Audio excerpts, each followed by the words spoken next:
Assalamualaikum warahmatullahi wabarakatuh. Selamat jumpa kembali siswa kelas 9.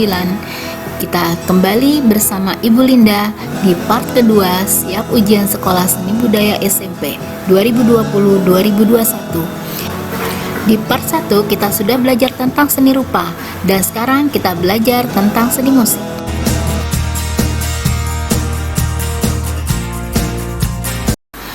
Anak-anak, untuk mendapatkan nilai ujian sekolah yang terbaik, tentunya kalian harus berusaha dengan sungguh-sungguh. Kalian ingat ya, usaha tidak akan pernah mengkhianati hasil. Oke, mari kita lanjut saksikan pembahasannya.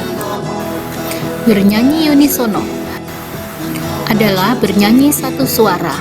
Ciri-cirinya: 1. Bisa dilakukan oleh banyak orang atau kelompok. 2. Hanya menggunakan melodi pokok. 3. Meski dilakukan banyak orang, namun digunakan satu suara saja. Biasanya diiringi dirijen. Langkah-langkah bernyanyi unisono: pertama, latihan teknik pernafasan. Kedua, latihan teknik vokal. Ketiga, bernyanyi dan latihan vokal bersama. Alat musik: berdasarkan jenisnya, alat musik terbagi ada ritmis, melodis, dan harmonis. Alat musik harmonis adalah alat musik yang digunakan untuk memainkan harmoni pada suatu lagu. Musiknya lebih berperan sebagai pembawa paduan nada akord. Alat musiknya diantaranya sasando, rebab, kecapi, siter, ukulele, kolintang. 2. Melodis, yaitu alat musik yang memiliki irama atau bernada. Biasanya fungsi alat musik melodis untuk mengatur nada sebuah musik atau lagu. Di antaranya angklung, bonang, kecapi, mandolin, sasando. 3. Alat musik ritmis, yaitu alat musik yang tidak bernada atau nadanya tidak tetap, berguna sebagai musik pengiring, dimainkan dengan cara dipukul, dikocok, atau digesek. Beberapa di antaranya ada kendang, tifa, rebana, kastanyet, tipani, drum, gong, tamborin. Berdasarkan sumber bunyinya terdiri dari aeropon, kordofon, idiopon, membrapon, dan elektropon. Alat musik kordofon adalah alat musik di mana sumber bunyi berasal dari dawai. Cara memainkannya ada yang dipetik, digesek maupun ditekan. Contohnya ukulele, selo gesek, dan organ. Idiopon yaitu alat musik yang memakai sumber bunyi dari alat itu sendiri, di mana cara memainkannya ialah dengan cara dipukul. Contohnya belira, perangkat gamelan, kolintang, ketipung, tamborin, calung, angklung, arumba, rebana, dan lain-lain. Selanjutnya, alat musik aeropon. Air itu artinya udara, jadi alat musik yang sumber bunyinya berasal dari getaran udara. Bisa dimainkan dengan cara ditiup dan dipompa. Contohnya flute, melodian, recorder, tuba, seruling, klarinet, saxophone, horn, dan lain-lain. Alat musik membranofon. Alat musik yang sumber bunyinya berasal dari getaran membran atau selaput. Jadi gampang diingat, membran itu artinya selaput atau kulit.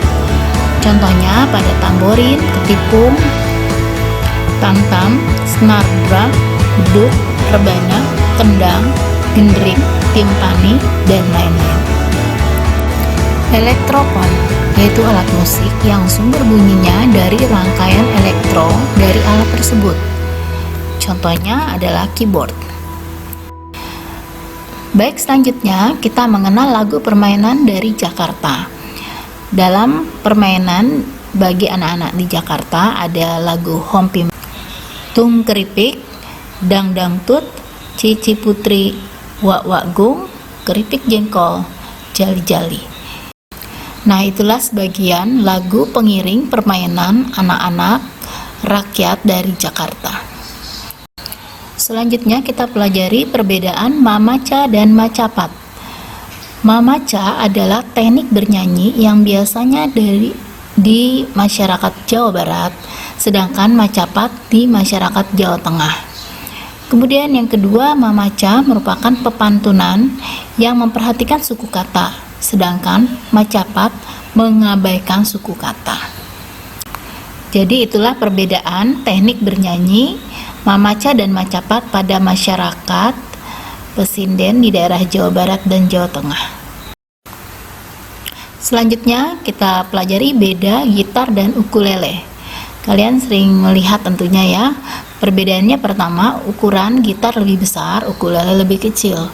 Kedua, jumlah senarnya, gitar 6, ukulele 4. Anak-anak, apabila ada pertanyaan ciri-ciri lagu daerah, mudah saja menjawabnya, yaitu pertama, lagu daerah itu menceritakan tentang keadaan lingkungan atau budaya masyarakat setempat yang sangat dipengaruhi oleh adat istiadat. Dua, tentunya menggunakan bahasa daerah. Tiga, mengandung nilai-nilai kehidupan, unsur-unsur kebersamaan sosial, serta keserasian dalam lingkungan hidup sekitar. Empat, agak sulit dinyanyikan oleh orang yang berasal dari daerah lain karena kurang menguasai dialek dari bahasa setempat, sehingga penghayatannya kurang maksimal. Lima, mengandung nilai-nilai kehidupan yang unik dan khas. Birama adalah suatu tanda dalam musik yang menunjukkan jumlah ketukan pada satu baris birama. Angka yang di atas menunjukkan jumlah ketukan pada tiap ruas birama, sedangkan angka yang di bawah menunjukkan satuan nilai not yang dijadikan sebagai patokan tempo. Birama diletakkan di kiri atas setelah tanda kunci. Di antaranya ada birama 2/4, 3/4, 4/4, 6/8, dan sebagainya. Anak-anak, kalian perhatikan letak birama pada sebuah paranada, yaitu di sebelah kiri atas setelah tanda kunci. Kemudian tiap ruas birama nanti bisa kita hitung. Kalau 4/4 berarti ada 4 ketukan. Nah, anak-anak, untuk mengetahui jumlah ketukan tiap notasi, kita harus ingat kembali, kita hafal bahwa bentuk not yang bulat penuh. Nah, secara berturut-turut kamu perlu pelajari dan perlu hafalkan bentuk not dari mulai yang hanya kepala saja, bulat dan kosong, itu 4 ketukan. Kemudian ada tangkainya 2 ketukan, kemudian hitam ada tangkainya 1 ketuk, kemudian hitam ada tangkai dan bendera 1, itu bernilai setengah ketuk.